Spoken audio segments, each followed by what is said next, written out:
thanks for coming out. Hi, Sherry. Thanks for having me. So great, and such a great topic. And, you know, a topic that is not really talked a lot about, female sexuality and women and porn and sex addiction. And so my question to you is, why do you think that is? And why is there still so much shame around women's sexuality?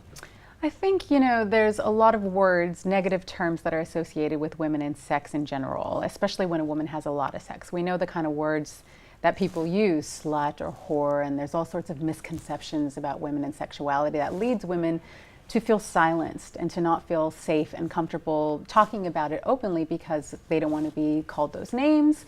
They don't want to have misconceptions about them floating around in people's minds.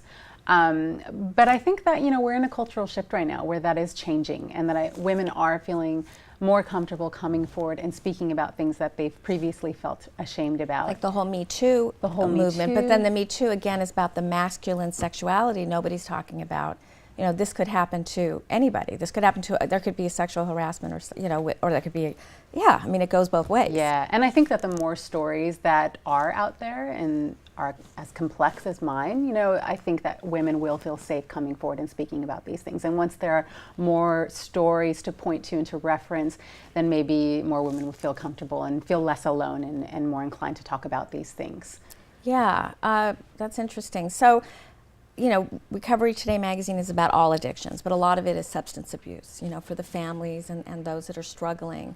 There's often this discussion about this chronic emptiness for an addict, this feeling of, you know, they call it a spiritual malady in the program. So what does that emptiness look like for someone who is a sex addict? Incredibly lonely. I wanted to connect with people and to have intimacy with people for a long time. I mean, since I was 12 years old, I was diagnosed with scoliosis at that age, and I was back braced. And I remember feeling just different from everybody and insecure and afraid of social rejection. But I needed people around me, and I wanted support, but I didn't know how to get it. And so I didn't want anyone looking at me. I closed off, I shut down, isolated. And I found that watching pornography and masturbating were good ways to escape all of those big, scary feelings in my head. But I spent a lot of time alone, just hoping that, you know, somehow I would get over these things and I would be able to connect and feel normal around other people. But I never did. And so this cycle of just feeling disconnected and lonely got worse and worse. And then I thought, when I started to have sex with people, okay, I'm going to fill that space of loneliness. But there was always a wall between me and another person. You thought you could get that love and that intimacy and that connection by having sex with different people. By having sex. And it kind of felt like intimacy, like, you know, we're sort of connecting, but it never felt like the real thing. There was still that wall up, and I never allowed myself to get vulnerable enough to relax into intimacy and let another person actually know who I was and the things I was thinking and what I felt like. It was just easier to lay in bed naked with somebody and have sex, and then you don't have to talk and get to know each other. So one of my specialties is love addiction. I wrote a book on marriage and relationship addiction, and I'm wondering, can you be a sex addict without being a love addict? Yeah, I think you can. Do you have some love addiction qualities as well? I do. Okay. Yeah, absolutely. I mean, trying to find something in a relationship or clinging to relationships and not really knowing how to actually relax into that and feel comfortable with that. But there can be a point where it's just about the physical sensations and the, you know, release of an orgasm and becoming fixated on that, for sure. Very interesting. Now I read, and I'm assuming it's true, that you went to a rehab for prescription pill addiction? No. Oh, there was actually an article like that, so nothing like that. Yeah, there have been Do you a know few... what I'm sorry, No, that's okay. There have been a few different articles where I think they've taken bits and pieces. I don't want to name many names. Oh God, this one definitely took some pieces, liberties. I never went to a rehab. I never had a...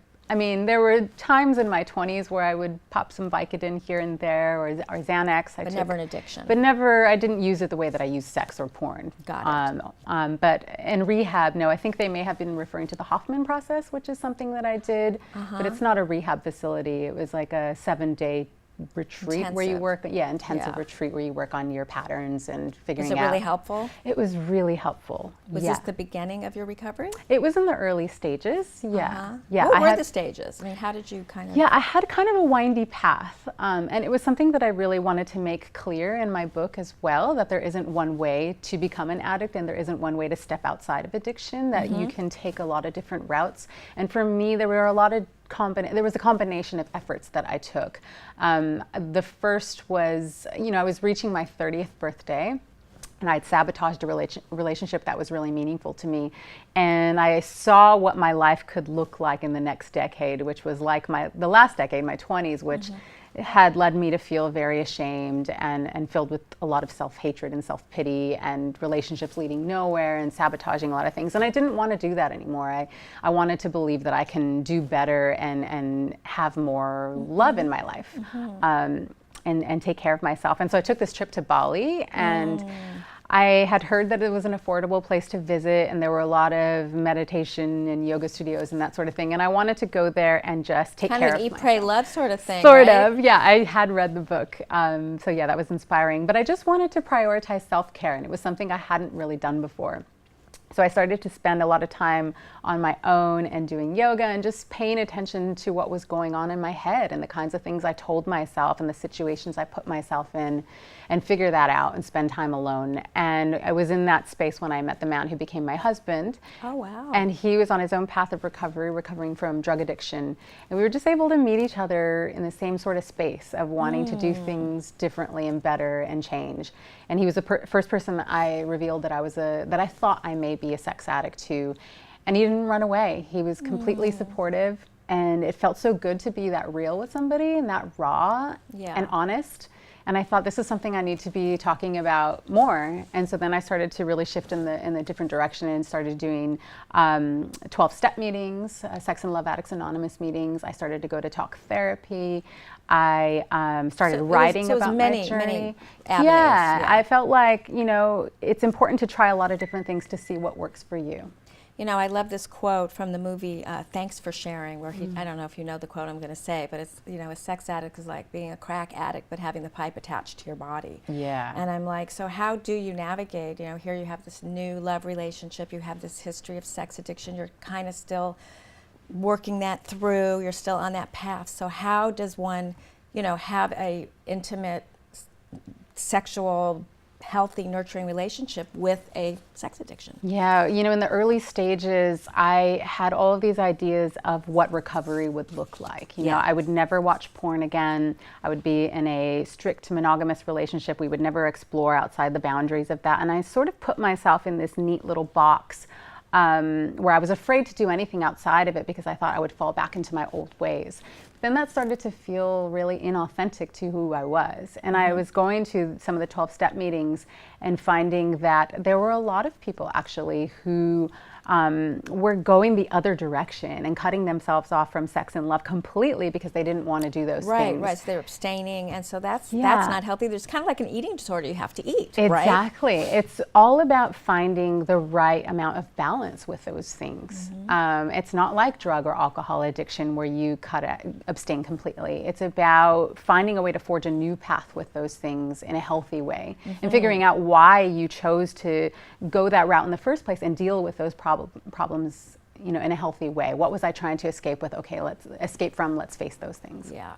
I've had some interesting clients come in actually, and I had one, gentleman come in, and he basically was addicted to the dating apps, although he was married, and he never was going to act on these, sort of, kind of checking it out, putting his feet, in, making, getting his feet wet a little bit out there. And he never was going to actually meet these women, but he kept wanting that attention from these people on the dating apps. And then, of course, we have internet dating as well. That's been going on for a long time. Do you think those things contribute to sex addiction? I think they can. I mean, it's hard to make a judgment because everybody acts out in a different way. And so I wanted to make it clear in my book and in my writing that it's not about blaming any one thing. I think that people can use dating apps fine, and you can even watch porn and not become an addict. It's not really about those things. It's about what's driving you to do those things, and what are you trying to escape, or what are you trying to get, and is that taking over your life? Well, it was just so interesting because I think it was more about the attention Yeah. You know, I don't think it was like he was looking for that validation, which, you know, I think about that emptiness again, where I need to feel good on the outside to feel good on the inside. You know, you have to like give me that attention that I'm craving.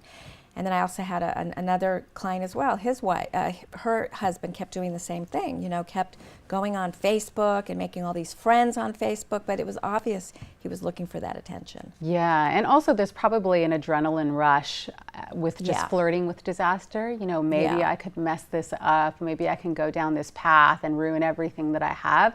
I know that was part of the rush for me, was doing dangerous things, not actually doing them, but getting close enough that I might addiction. Almost, you know, and then you get an adrenaline rush from that, and I think that's a huge part of the addiction. Yeah. Right. So I understand porn is up 1,400%. That's some statistics that I was reading. So why do you think that is? Is it just more available? Yeah, I would probably say that's what it is. It's more available. There's always going to be a new site, and internet speeds will only get faster, and there will always be, you know, endless stimuli to keep people engaged and enticed. Yeah.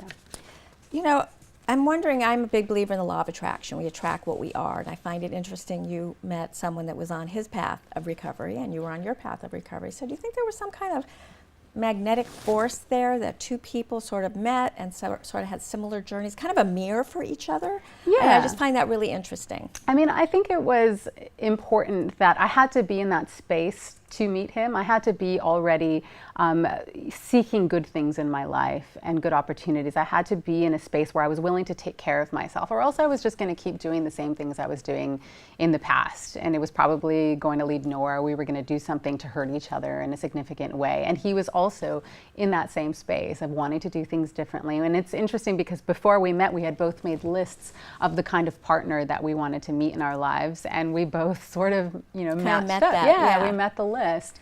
I think it's good to get clear about what you want in your life in order to attract it, of course. So this question too, I might have read wrongly in a magazine. So you know, if I have, please excuse me, but there is a lot of media out there about your book, which is awesome, but some of it may not be so correct. But it said that being a sex addict or being exposed to certain pornography helped you kind of explore your sexuality, maybe not always in a healthy way, but sometimes the fluidity of sexuality, bisexuality, you know, all of that stuff. Do you think there was anything positive with your experience with porn addiction in that respect? That's what, you know, the article said, that it helped you explore bisexuality, and I don't know if they kind of mix things around. Yeah, I mean, I guess so. It's a way to explore those things without, if you're feeling too scared to explore them in real life. But it could work the opposite way as well. You know, I think, especially when it comes to young people, they may come across porn, and if nobody's talked to them about it, you know, they'll watch something and think this is what sex looks like, and this is how I should behave in the bedroom. And they may end up doing things that they don't necessarily like, but they think that they're supposed to like, so they keep doing it anyway. And that's why I think it's important that parents start having a conversation about porn with their kids. You know, as uncomfortable as they may feel, what a disservice to their kids to have to go through that confusion alone without any reference. Right. So what do we need to do in society to make female sexuality more open, more honest, so people aren't, you know, necessarily hiding in closets and so forth, you know? Just talk about it. I mean, I think that's the best we can do, even if we don't have the answers, you know, if we're just full of questions, confusion. I think that if we get those things outside of us, that we'll find that we have much more in common with other people than we think. And to start a discussion is a great thing to do at the beginning. I mean, you really are a trendsetter. I love the title. I hope to be. Getting Off. That is like amazing. Did you come up with that, or was it? I did, yeah. Really clever. Thanks. So clever. Thanks. So what's next for Erica? What else would you like to do with this platform? I would love to just continue to open up that conversation, you know, to show other women. I get a lot of messages from women and men as well. I'm just so glad that I'm talking about this, because they felt alone for a really long time. And, you know, I know what that feels like, because I also felt that way. And to just be able to be somebody that they can turn to for that sort of support and nod of recognition, like I've been there, I think that I'm making a contribution that matters. So I'm just going to keep having this conversation and see where it leads. That's great. And so what would you say to someone right now who might be struggling with this? you're not alone. That's a big, That's a big one. the lone part. Yeah, and you're not more broken than anybody else. You know, everybody is suffering in silence from something. Yes. And the only way to heal that is to start talking about it and exploring that.